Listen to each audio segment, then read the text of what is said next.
धोने वाली बहू। शादी के पहले से ही विभा को कपड़े धोने का बड़ा शौक था। कभी नल के नीचे तो कभी तालाब के पास। अरे मेरी नीली वाली लुंगी नहीं दिख रही है। विभा की अम्मा, कहाँ रखी है लुंगी? अरे वो तो विभा ने परसों ही धोकर रखी थी आपकी अलमारी में, देखो वहीं होगी। वो ना मैंने आज धो दी, मुझे लगा कि गंदी हो गई होगी। अरे कैसे गंदी हो गई थी? उसे तो मैंने पहना भी नहीं। हे भगवान, इस लड़की के कपड़े धोने की आदत से परेशान हो गया हूँ मैं। जितना तो घर में राशन नहीं आता, उससे कहीं ज्यादा डिटर्जेंट पाउडर का खर्चा है। इसकी शादी करवा दो, शादी जाए अपने घर में ही करे काम, फिर चाहे घर के कपड़े धोने हो या पूरे गांव के। हाँ ठीक बोल रही हो, देखता हूँ मैं कोई लड़का। वो दिन भी आ जाता है जब विभा को देखने लड़के वाले आ जाते हैं। लड़की मुझे अच्छी लगी। होने वाली सास कहती है, बेटी अगर कुछ पूछना है तो पूछ लो। वैसे तो हमारी लड़की बहुत ही शर्मीली है, जो बोल दो वो मान लेती है, इसे क्या पूछना होगा। अरे कैसी बात कर रही हो माँ, मुझे इन लोगों के घर रहना है, सवाल तो कई है। हाँ हाँ बेटा, पूछ लो ना, क्या पूछना है। आप लोगों के घर कपड़े कौन धोता है? सास का मुंह बन जाता है। देखो, अगर तुम ये कहना चाहती हो कि तुम्हें कपड़े धोने नहीं आते तो सुन लो, कपड़े मैं ही धोती हूँ, लेकिन तुम्हारे आ जाने के बाद मैं रुमाल तक नहीं धोऊंगी। अरे चुप रहना भाग्यवान, बहू बेचारी घर आई नहीं, उसे डराना शुरू कर दिया। वो क्या है ना बिटिया, अभी तक तो ये कल्लू की माँ ही धोती थी, लेकिन अब तुम्हारे पापा तो दहेज में वॉशिंग मशीन देंगे ही। तभी विभा की माँ बोल पड़ती है, सवाल भी पूछा तो क्या। वैसे भाई साहब, मशीन की तो फिर भी कपड़े धोने की कैपेसिटी होती है। मतलब जो बिटिया दे रहे हैं ना विभा, इसे कपड़े धोने का बहुत शौक है। ये आप लोगों के क्या, आस पड़ोस गांव मोहल्ले सबके कपड़े धो दे और उफ तक ना करे। बाहर देखा नहीं आपने कितने कपड़े सूख रहे हैं? सब हमारी बिटिया ने ही तो धोए हैं। बस भी करो ना माँ, शर्म आ रही इतनी तारीफ सुनकर। और तो और एक दाग निकाल कर दिखाओ तो मान जाऊं। हाँ अच्छा, माफ करना बेटा, मैंने गलत समझा। हमें तो रिश्ता बहुत पसंद है। और ऐसे जुड़ जाता है रिश्ता कपड़े धोने का शौक रखने वाली विभा का। उसकी शादी हो जाती है कोयला फैक्ट्री में काम करने वाले कल्लू के साथ। शादी के बाद अचानक विभा चिल्लाती हुई सास के पास आती है। सासू माँ, अरे सासू माँ कहाँ है आप? ये तो धोखा है, धोखा दिया आप लोगों ने मुझे। इसे ससुर के चक्कर के बारे में पता चल गया।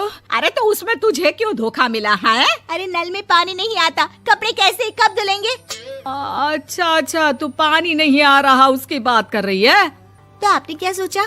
कुछ नहीं। अच्छा हाँ, तेरी माँ ने कहा था कि कपड़े धोने का शौक है तुझे, याद आया मुझे। शौक बोलकर कपड़े धोने वाले मेरे जुनून को कम ना आके सासू माँ, कपड़ा धोना मेरा गुरूर है। तभी पति भी वहाँ आ जाता है। अभी मैंने इसे सनी देओल की फिल्म दिखाई है, उसी के डायलॉग मार रही है माँ। अच्छा सुन, साफ बता रही हूँ, पानी सुबह 4 से 6 और शाम को 10 से 12 आता है, समझी? विभा टाइमिंग सुनकर हैरान हो जाती है। ये क्या भूतों का मोहल्ला है? सुबह 4 बजे उठकर कौन कपड़े धोता है? 4 बजे टंकी में पानी जाता है, फिर सारा दिन धोना ना, किसने मना किया? अरे कैसी बात कर रही हैं? 200 लीटर की टंकी में कितने कपड़े धो लूंगी मैं? सुबह ही उठ जाऊंगी मैं। अब क्या था, विभा सुबह 4 से लेकर रात के 12 बजे तक कपड़े ही धोती रहती। एक रोज सास पड़ोस से निकलकर कहीं जा रही होती है कि साथ वाली कहती है, हाँ कल्लू की माँ, जरा ये बताओ कि 2 साड़ी है, 2 ब्लाउज और एक पेटीकोट और एक नाड़े वाला लंबा कच्छा। हाँ तो? अरे तो क्या, कितना लोगी धुलाई ये बताओ। धोबन दिख रहे हैं हम क्या?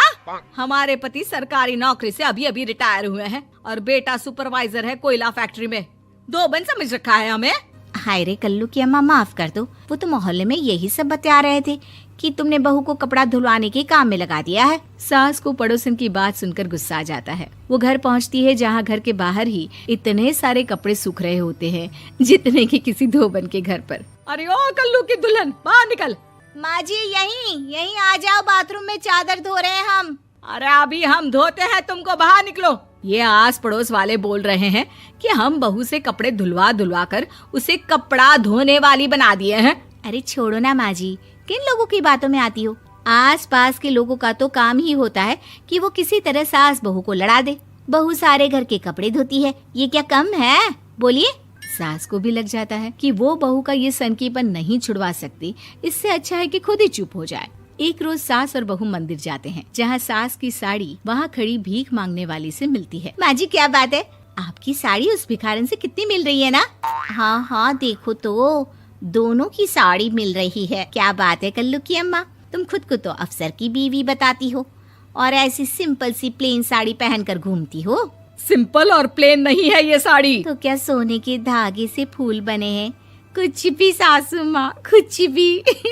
हाँ बने थे इस साड़ी में सोने के धागे से फूल। मेरे पति लेकर आए थे मद्रास से स्पेशली मेरे लिए 10,000 की। ताहे भाई साहब इस भिखारन के लिए भी सेम टू सेम साड़ी लेकर आए होंगे 10,000 की। सास उस वक्त तो कुछ नहीं कहती, लेकिन बहू के साथ घर आती है और अलमारी से एल्बम निकाल कर लाती है। ये साड़ी देख रही है, ये वही साड़ी है जिसे मैंने अभी पहना था। इस साड़ी में ये जो चमकदार फूल दिख रहे हैं ना, ये सोने के धागों से काढ़े गए हैं। लेकिन तू लोकल वॉशिंग मशीन ब्रश से घिस घिस कर सारे फूलों को निकाल कर साड़ी प्लेन कर दी।